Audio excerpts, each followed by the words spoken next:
Great, so a lot of people here might not know about you, but they may have seen your work at Sundance or in the news. You're one of the most acclaimed VR directors and producers in the world. How did you first get into it and realize that VR was going to be a big thing? I had been working in film and fine art for a while, primarily starting off in music videos and then expanding into work on the internet and installations in museums. And I was just constantly searching, trying to figure out how to use new and developing technologies to tell stories in new and different kinds of ways that reach people in a deeper fashion than what I consider to be the gold standard of storytelling, which is cinema. So that led to interactivity and personalization and crowdsourcing and all these different experiments.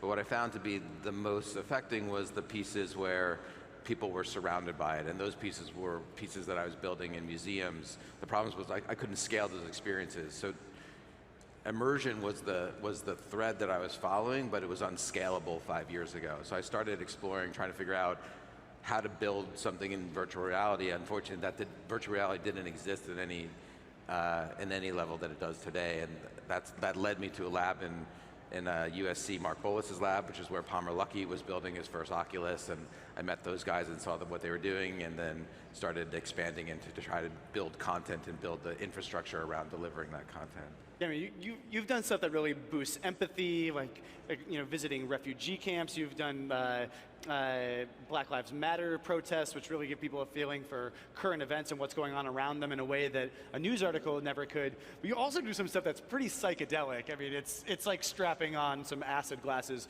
Could you guys run this clip of the evolution of Vrse, one of Chris's works?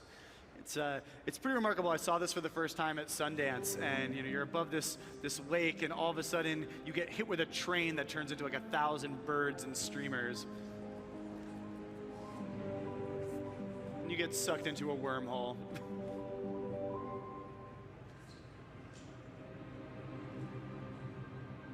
It's a lot better in VR than it is on a television screen. And you end up in the womb, basically. It's a pretty remarkably transporting experience. What inspires some of these crazier, more psychedelic VR cinema experiences? A lot of it comes from dreaming, and I think VR is sort of the closest thing that you can really compare it to that we've experienced before as a species. Is our dreams, because you're conscious of the fact that it is not reality, yet everything inside of you is telling you that it is real. So we've been experimenting with a lot of different genres of entertainment and documentary, narrative. I think all of them will figure out ways to make them work in the same way that television is not just dramas or mysteries. It can contain any kind of story. So we're experimenting with a lot of them. I think that's important also because as a medium, virtual reality needs all of these different formats. All these different forms of media, because people are attracted to different things. Your aunt does not watch the same television shows as your niece, and they will not watch the same things when they enter virtual reality, although right now we're making a lot of the same things, it seems like, in virtual reality. So maybe the idea of there being like a killer app or a killer experience is kind of short-sighted in the sense that there's not like a killer app for television or a killer show. Everyone likes different stuff. Yeah, I think the killer app is storytelling. We just haven't really mastered it yet, and it's going to take a while because the technology to support it is also evolving. Right now you're sort of strapped to a couch and looking around in different directions. You can't move, you can't interact, so it's limited in what you can do currently. But I think the killer app to your aunt is going to be different than the killer app to your niece in virtual reality, because they like different things. So you've been experimenting with a lot of the different headsets, everything from the mobile ones to the Oculus Rift and the HTC Vive. What's working better for what types of content? Well, right now you have kind of two paths in virtual reality. You have the 360 video or pre-rendered, which works on both headsets, and you have things that are being rendered in real time on a gaming platform, which is, and you have 6 degrees of freedom, which is what the tethered headsets are. The first one you're capturing with cameras, and you have photorealistic people. The other, you're rendering humans in a gaming platform, and they have the resolution of what humans look like in games, which is not full resolution, and then you start running into the uncanny valley. I think that both of those paths start to interweave and start looking a lot like each other. Right now, we've concentrated a lot on pre-rendered and photorealistic things because I feel that the connection that you feel with another human is a central component of what virtual reality, what is meaningful inside of virtual reality, and you can't do that in a rendered environment. However, what you can do in a rendered environment is have interactivity and interact and change the course of things. Again, I think they start overlapping and becoming the same thing very soon. You think that in the next few years the phones will get good enough and the mobile headsets will get good enough that we won't really be able to tell the difference, or it won't really matter? Yeah, I mean, this is speculation, but I would guess that in maybe 2 generations of phones from now, you'll be able to do all the things that you could do in a tethered headset with a gaming platform. I mean, once you introduce things like what Google is building with their Tango phone into other systems where you have positional tracking in a phone and you have faster processing, then it's not that incredibly different than a tethered system now if you add some sort of controller mechanisms. Right, and so the mobile headsets, I feel like, don't get as much attention as they really deserve. Everyone's always focused on the premier experiences in the gaming world, which might be where virtual reality makes its first money. But to me, the idea that the photorealistic stuff that we're getting on mobile right now, that's where any person can have that true emotional connection and develop that sense of empathy through virtual reality. So are people underestimating the importance of mobile and how that's going to be the way that people really get into VR? I think the people in our industry all look at it as mobile will be the pathway to mass adoption globally. I think the mistake is to look at it as segmented. Like there's mobile and then there's tethered headsets. The technology begins to overlap very quickly, and the people entering into mobile are, if they're having great experiences, are stepping up to the next level and buying a tethered headset anyway. I mean, we're seeing that all the way. We've designed a system basically at Vrse where there's the lowest barrier of entry. If you want to watch a 360 piece of content on a website embedded and you just want to scroll around with your mouse, you can do that. Hopefully it inspires you to go get a Google Cardboard and put your phone into it. Or even if you don't have a Google Cardboard, you can hold up your phone and look at it through a magic window mode. And then maybe you get a Google Cardboard and that inspires you to get a Samsung Gear VR, and then that inspires you to get a Sony PlayStation VR system. I think the more great experiences that you're having, the more interested you're going to be in upgrading to the next level of immersion. But I mean, what we're talking about is an incredibly unique market in that the infrastructure for most of virtual reality is already sitting in people's pockets, and it just takes a rather inexpensive addition to this to give them a transformative experience like they've never had with anything else from a tech hardware perspective. So getting those systems out to people, and you know, they're talking about by 2020 you have 80% of the adult population in the world having a smartphone. That's 80% of the adult population having a device that with a $10 edition becomes a virtual reality headset. That's a pretty big addressable market. So in that case, it seems like the real stumbling block, the bottleneck is the content.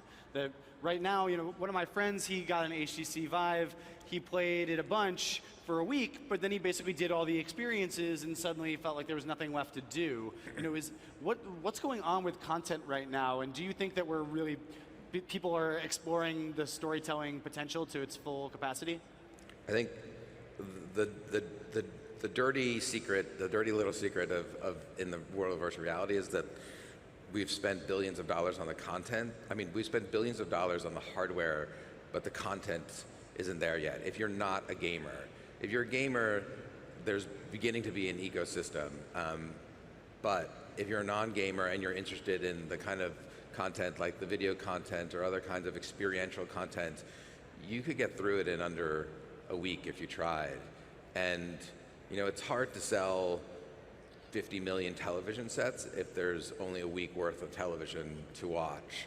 And I think that's the thing that we all need to be thinking about and concentrating on is like as the floodgates open and all these devices are available to consumers, we need the content for them actually to consume. So what are some of the storytelling techniques or strategies that you're hoping to explore, you hope that other content creators will get into that we're not really seeing quite yet? I think, you know, we've done a lot of documentary work both with the United Nations and the New York Times, and we've seen a lot of that from us. We're interested in doing a lot more narrative. Narrative is much more difficult, but it is, I think, what's going to sustain us moving forward. So I think people experimenting with narrative and also experimenting with how do we evolve the format of the medium to support new and different ways of storytelling. So, you know, what everyone's talking about now is what is the language of storytelling in virtual reality? What is the equivalent of the feature film in virtual reality? A feature film was not birthed in year one that the technology of cinema came forth. It took decades before the structure of a feature film was discovered, and we still use that structure today. People are talking about how do we find that structure in virtual reality. The problem is that in virtual reality, the format isn't fixed like it is in other mediums. So in cinema, for instance, you have the technology of a motion picture camera and the technology of a motion picture projector that births a format, and that format is a sequence of rectangles. And that sequence of rectangles has been the format of cinema from its birth until today. We still tell stories in the exact same way. That's carried over to television, that's carried over to digital video. The format stays the same. We don't change the format. It's not suddenly ovals or triangles. It's a rectangle. And out of that rectangle grows the language of storytelling. What we have in virtual reality right now is a format that, if we're talking about cinematic VR, is a sequence of spheres that you're sitting inside of and looking around, and those spheres are playing in sequence, and it gives you the illusion that you're in that place in time. The thing is, that format is fluid. Right now, you can only sit in a chair and turn around and spin and look up and down. In a year, you'll be able to stand up and walk around inside of it, and it will be live action and photorealistic humans, but you'll still be invisible, you'll be a ghost. Over time, you begin to be able to interact, speak to characters, affect the story, and as those things start happening, those things and many more things that we're not even thinking about right now, the language of storytelling completely changes as well. You're not telling the same kind of story if I'm locked in one place and looking around than I could if I'm moving around in space and interacting and affecting and having agency inside of the story. So we have to do both of these things concurrently. We can't just evolve the language of storytelling. We have to actually evolve the technological format that allows for the storytelling. Yeah, I personally really hate that sense of being like a ghost where I'm watching something going on around me in VR, but I can't interact with it. And also, I feel like a lot of it isn't really taking advantage of the idea that I can look behind me, I can look in every direction. There's a lot of this sort of, I don't know, I almost think of it like the way that there's like gadget porn, which is just like a lot of photos of gadgets. It's like VR porn or 360 porn where you're just like, it's not actually pornography, but just strapping a VR camera to a fighter jet or a race car, and it doesn't have any narrative structure to it, and so I don't feel immersed in it. And you know, I want to know, when are we going to have stories where, you know, I'm going to look behind me and, you know, what are the supporting characters is going to give me a little bit of like a nugget of entertainment or some experience that I might have missed, and so that when I see it, I tell my friends like, oh, did you see this thing? And they go, oh no, I didn't, I have to go back and watch it again, and we get that sort of shared experience that evolves over time. Like, how do we get there from this sort of train pulling into the station demos of VR where we are right now?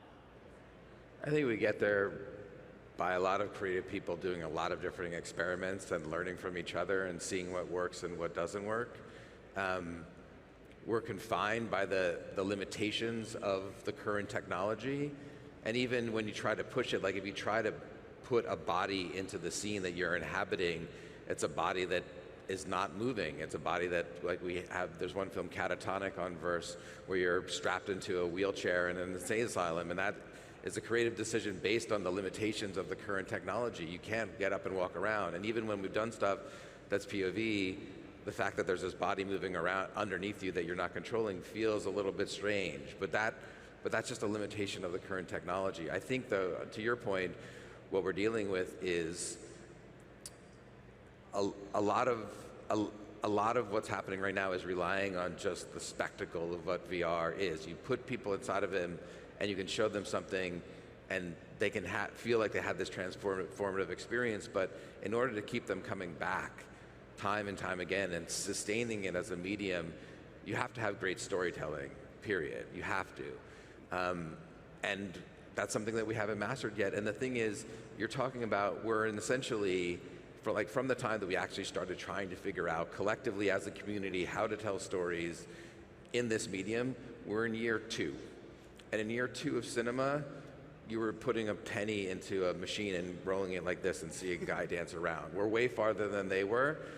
Citizen Kane does not come in year 2 of cinema. It takes decades. It's not going to take us decades, but it's going to take us a while. I think the creators really need to challenge themselves, though, and say, I'm not just going to rely on the novelty of these experiences and say, oh, it's good enough if I just bring them someplace they've never been before. They need to start telling stories to us. And so yeah. I want to know, how can the platforms help develop this? And do you think the technology is there in terms of like the cameras? Like, are the cameras good enough to be able to capture these intimate experiences yet? Yeah, I mean, to your point, like, we have to move past the spectacle and into the storytelling. It's the way that the medium has to evolve. The camera systems right now are, a lot of them are sort of tailor-made for different use cases. Like, there's no commercial camera system that's available to us that does what we need it to do. Currently, we've built all our own cameras, and we build them differently for different things that we're shooting, which is actually not that different than the way that we work in cinema. There's no perfect camera for something that I'm going to shoot in a cinematic format. I'm going to go, I don't call up Panavision and say, give me the camera, I'm going to go shoot something. You say, give me this package, I need this lens set, I need this handheld grip set, we need the studio camera for this purpose. I think there will be a similar thing that will happen in VR, is that you can't really build a perfect camera system right now, or you won't be able to for a long time. There's camera systems that are coming out, like the Facebook camera and like the Google Jump camera, that are doing really interesting things where they're not achieving stereo 3D vision by shooting stereo pairs and stitching them together. They're shooting a large amount of cameras looking in every direction, then extracting the stereo from that. That's a really interesting solution. Ultimately, what we need is a total light field capture system, but the infrastructure to support both the capture, the processing, the compression, the storage, and the transmission of that amount of data, we don't have that either. It sounds like the tech still has a way to come, especially for like when people get close, because I know when people get close to those cameras, the stitching kind of falls apart. But on a high level, I'd just like to hear, how would you characterize the impact of VR compared to, say, like the impact of the internet on humanity? Just to shift to like an entirely larger question. I think, well, what virtual reality is fundamentally, the technology, if you move past the spectacle and you move past the hype, it is a medium of human experience, right?